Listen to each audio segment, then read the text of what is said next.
start next session. Okay, you guys, I wanted to let you guys know that unfortunately, Elizabeth will not be able to be with us today. She did have a death in the family, so please keep her family in your thoughts and prayers. And so filling in for Elizabeth with Kick Sugar to the Curb, we have Coach Linda, Coach KJ, Coach Chris, and myself are going to be sharing some tips with you today. If you did purchase the replay, you will still get the bonus resources from Coach Elizabeth. All right, so I'm going to go ahead and let Coach Linda take over, and she's going to share her tips with you. All right, let's see.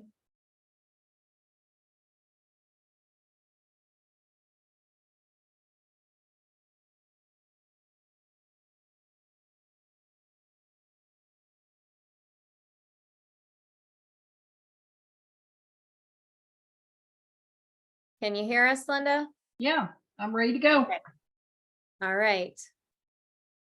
Okay, so when I first think of what am I going to do with those sugar cravings, my first line of defense is I got to have something right away, and that is a Good Girl moonshine.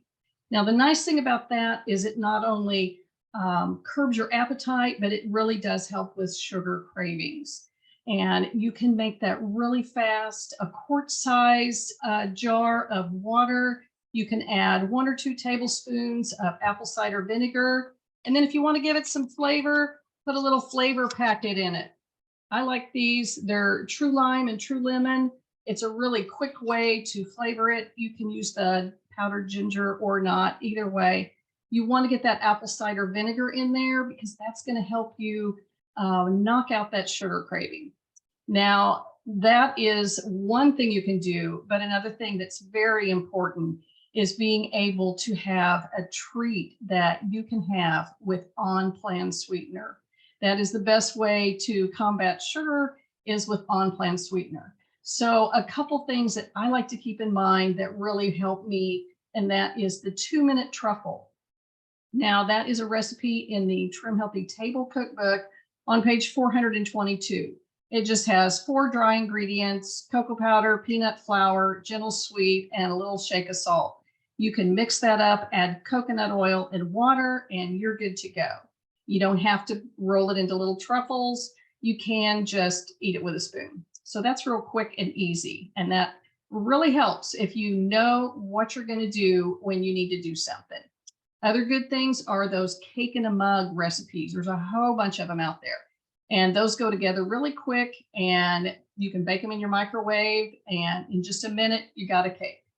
But if you don't want to do a recipe, you can get these at the store.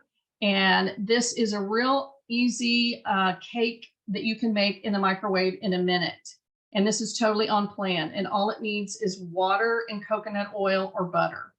So you can mix that up really quick if you want to have kind of a drive-through Sue cake that's ready to go. It's a brownie, but it's pretty much the same.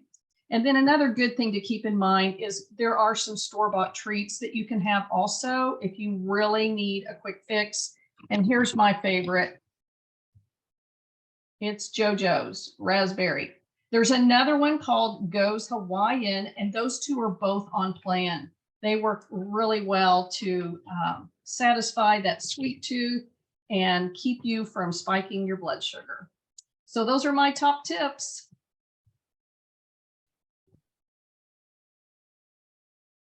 All right, let's have KJ.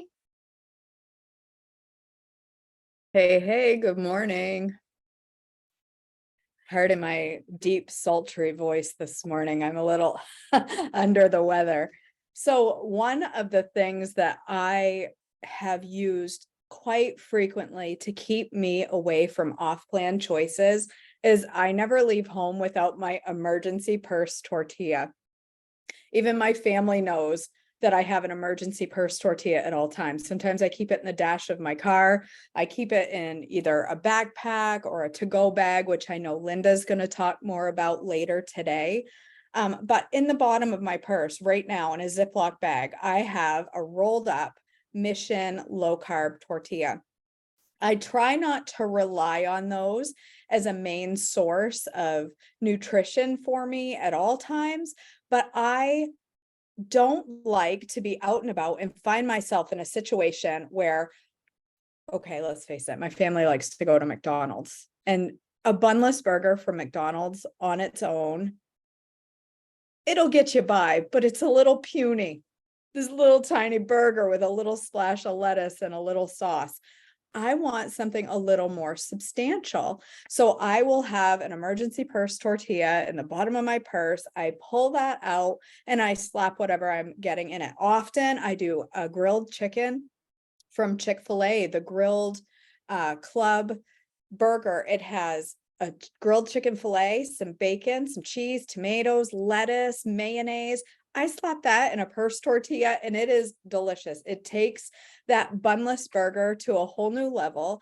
It fills me up better and it makes me feel like I enjoyed a full meal instead of just getting this little bunless burger. Now, there's nothing wrong with a bunless burger, but for me, I just like to have that little extra.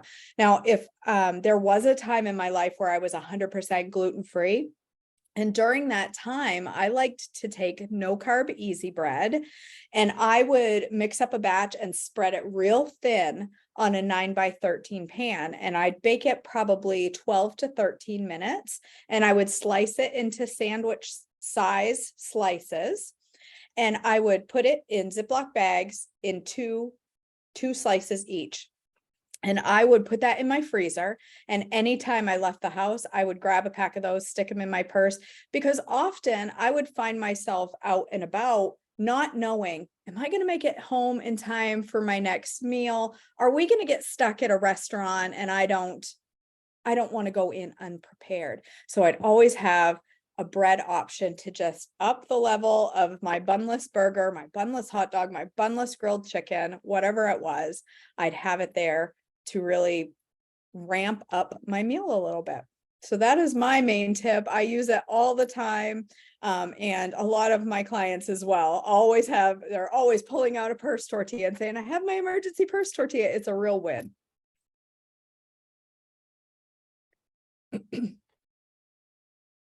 All right, Chris, you are up.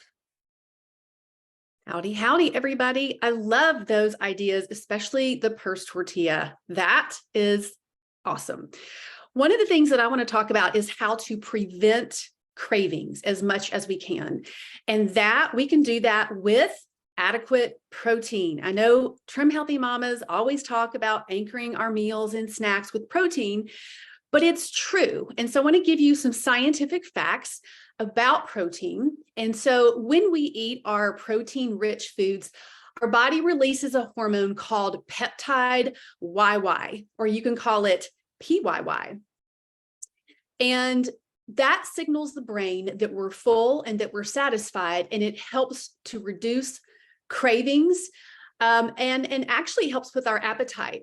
So protein also takes a little bit longer for us to digest, which means it keeps us feeling full longer.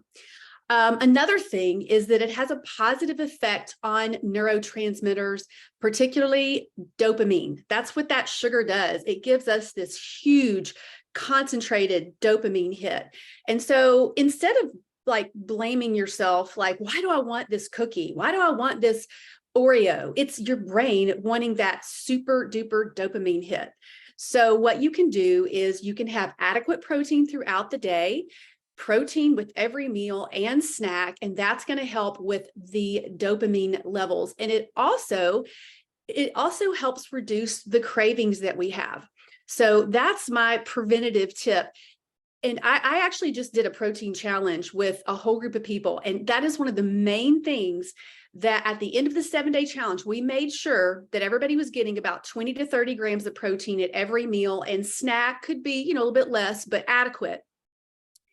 So many people, and myself included at the end, said that their cravings, they had less cravings for sugar.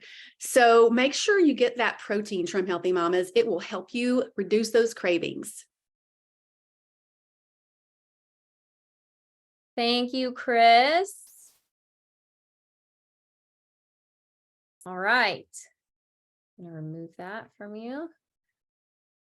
Okay, guys.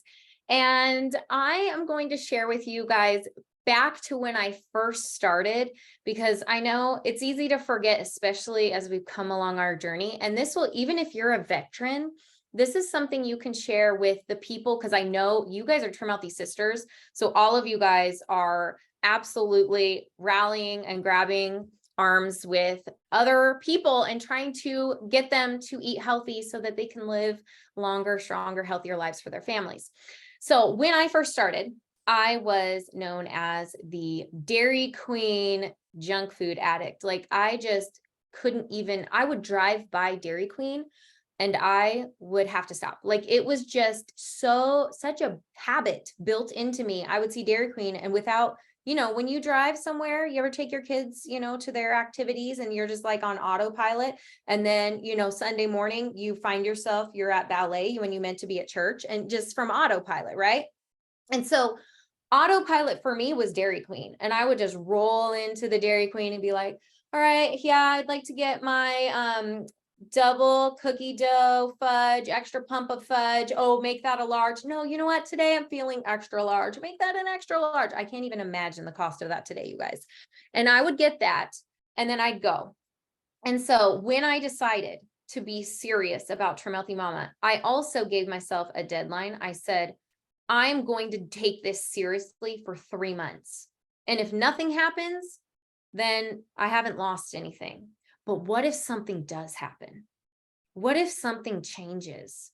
And so I was about to put it to the test. So I started experimenting and reading. Remember, we talked about reading the labels. I started, oh my goodness, there's sugar in everything. There's sugar in everything. Well, I knew the one really problematic habit I had was stopping at Dairy Queen. So I genuinely had to reroute. And that is my tip for you today, is if you are ingrained in such a bad habit, you have to somehow reroute yourself. And if you're not planning, then you're planning to fail. So you need to have a plan of action.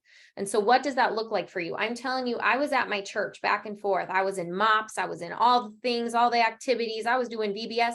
I drove past Dairy Queen multiple times a day, and I had all these temptations. And I realized I can't drive by Dairy Queen right now. I want to go there. Every part of me wants to go there. So I just started taking an alternate route, and I had to set a reminder on my phone, take alternate route, because it was so ingrained in me to go by Dairy Queen. And then eventually I got used to this new route. And then all of a sudden one day I went back on autopilot and I drove by Dairy Queen. And I am telling you guys, the first time I drove by Dairy Queen, I drove by it, I could have cried. That was a huge non-scale victory for me, because I was like, oh my gosh, buy Dairy Queen. It's such a good, empowering feeling that I don't need to go to Dairy Queen to feel good, to get that serotonin and dopamine and all those things that make me feel good, like what Chris was just talking about. And so that is my tip for you guys. Make a plan. Know your habits, because when you're in the morning and you're fresh and you're thinking about your habits, you're more likely to change them then, because by the end of the day, we're tired, we're worn down, and then that's when we're snacking and eating, right? So if you know that about yourself right now, if you know that tonight is my weak point, how can you set up parameters and boundaries to protect yourself so you can actually hit your goals? All right, that's what I got for you guys. We are going to head into another short break. We will see you guys back here at 9:30. I hope that was super helpful for you guys. And all right, that's what we got for you. Hang tight.